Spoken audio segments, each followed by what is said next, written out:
What's the strangest punishment your parents ever gave you? Forced to smell dog breath. Because if we have to deal with the filth from your mouth, then you have to deal with the filth from its mouth. I got this on numerous occasions. It sounds silly at first, but it was anything but at the time. I begged them to give me anything but that. Like for swearing? No, for saying he's a Patriots fan. I'm fairly certain you are allowed to just sell them if they admit that. Who'd want to buy a defect like that? Honestly, that is a really good point. That's Packers fans. Why not both? But I'm a diehard Colts fan, so I probably shouldn't be talking. ROFL.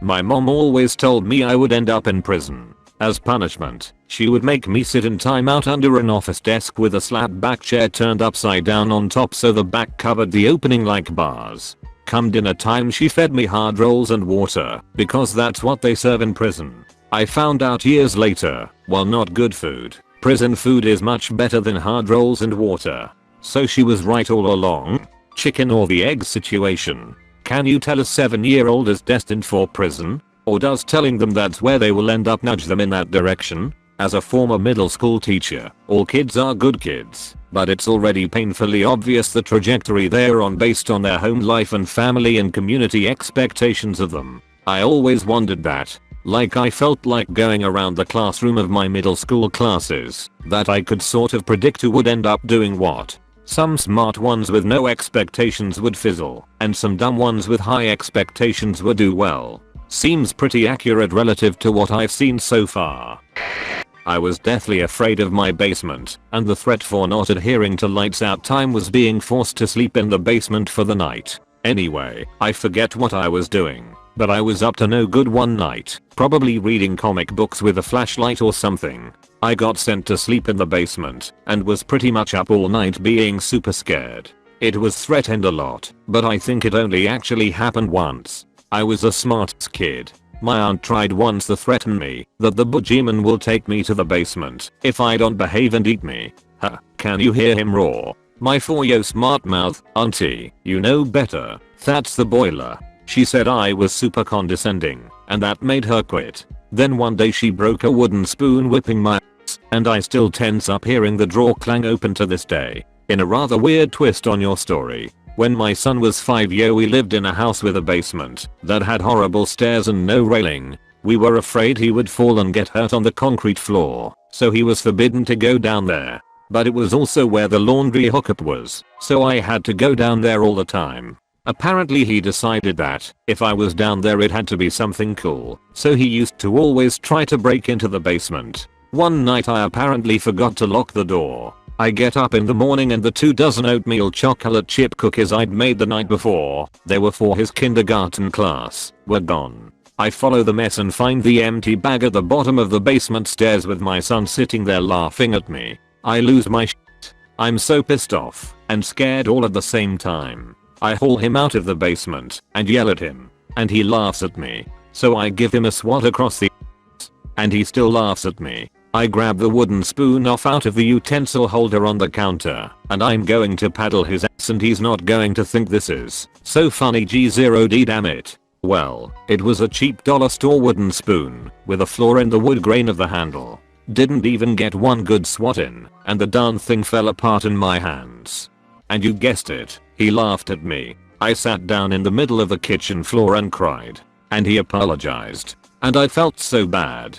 I knew I was wrong. Never tried to spank him again. Class got stuck with store-bought cookies though.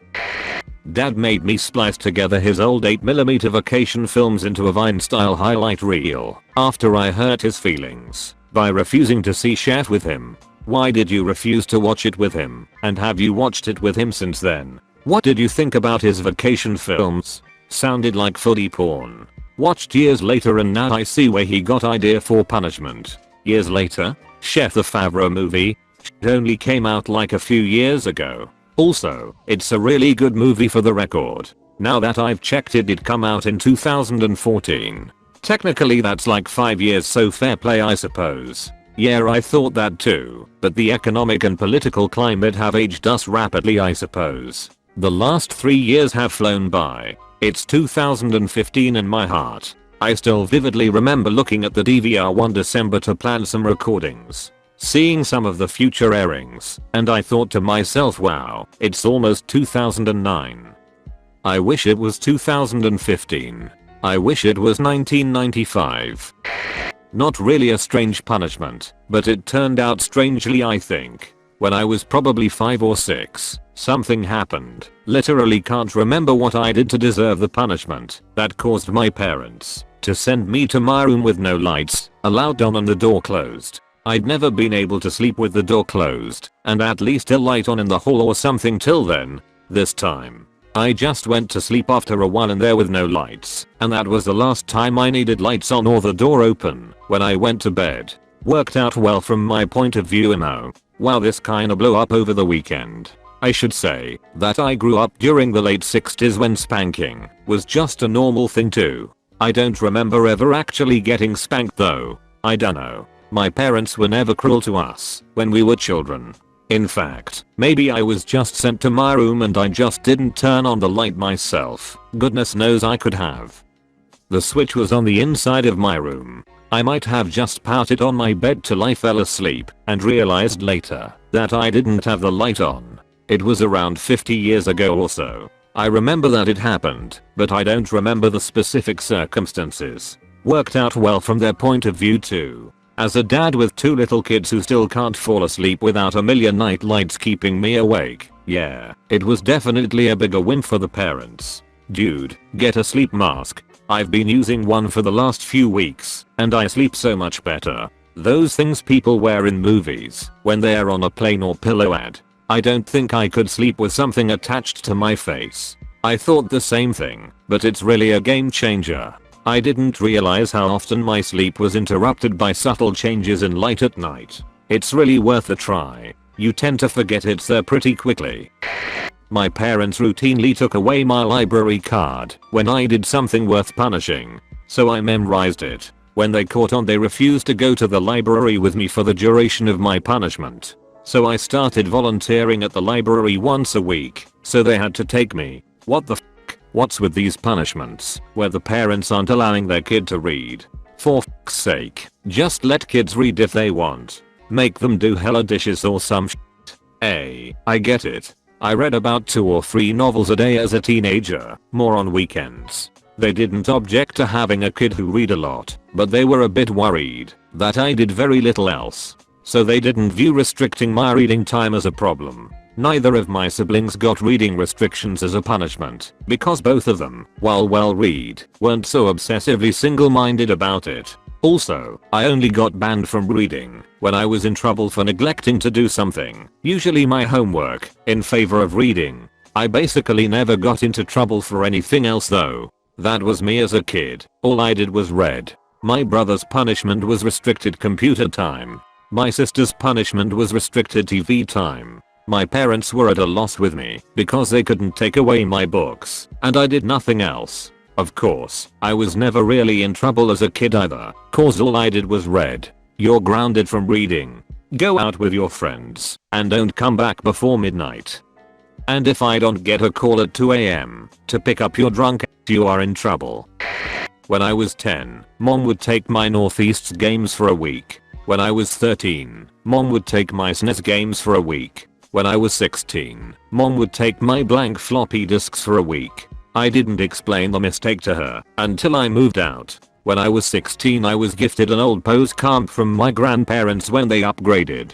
Still, it worked for some basic stuff, and it was in my room rather than the shared comp in the living room. When I got punished, my mom would take the power cord from the computer. After the second time, I went out and just bought a second cord that I kept hidden. My dad tried stealing the mouse. That's how I discovered the accessibility keyboard controls. Oh, you think you've stopped me? Wait till you see my ultimate form. All you needed was 2 copper wires. Just strap one end on around a prong on the power supply and stick the other end in the outlet. Then repeat for the other prong. And if you didn't have any laying around, you could have just cut up an existing cord. Good way to get electrocuted, or make an arc and catch on fire, or buy one from Goodwill for less than $5. I got a bad grade on a math test in elementary school. As my dad dropped me off for the day, I quickly told him he needed to sign something, the test. He was so furious that even though I was already late for school, he drove the 2 miles back home, spanked me and made me walk to school. I was so late. Ugh, I understand that parents want their kids to do well in school, but getting angry like that over a bad grade is so dumb and rather counterproductive. My parents would yell at me if I wasn't on the honor roll and say things that just made me feel like crap. Instead of going to them for help when I was struggling in school, I talked as little about school with them as possible. I hear this. My kid was in kindergarten last year and the school uses a color scale to help kids understand acceptable behaviors. Every day you start on green, and if do well and help others you clip up yellow, orange, and red, and if you're acting up or not listening then you clip down blue, pink, purple. My kid is really pretty well behaved and was shocked the first time a kid in his class got pink, note home, or purple, call parents. He gets in the car one day and tells me he was blue. We talked about why and let him tell me why he was wrong. He asked if I was mad. I was honest with him and told him I wasn't mad, that I knew he was a good kid and everyone is bound to have a blue day once in a while. I just asked him not to make a habit of it and told him I was glad he told me before I found out from his planner they write the color every day. That was what seemed to have the most impact on him, that I was glad he told me. I need to make sure I get that point across well before he's a teenager and don't want him to ever be scared to be honest with me or tell me things and I feel like the window is closing a bit every day. What wonderful parenting. You're doing great. I had the same system when I was a kid. Green for good, yellow for getting worse, down to orange, and a red they'd involve parents, and it honestly helped. I think it was more for the teacher's sanity than anything. More green kids makes their day easier. I was in the red a lot. I thought it was a stupid system and that some kids just have more energy, me, than others, but I hated getting a bunch of people involved. Now that I think about it, I was the only kid in the class with this system and it got put up high on the board, so maybe like public humiliation? I dunno. But after a while it sort of worked. Stopped getting so many reds because I didn't want my parents involved. I would start behaving at orange.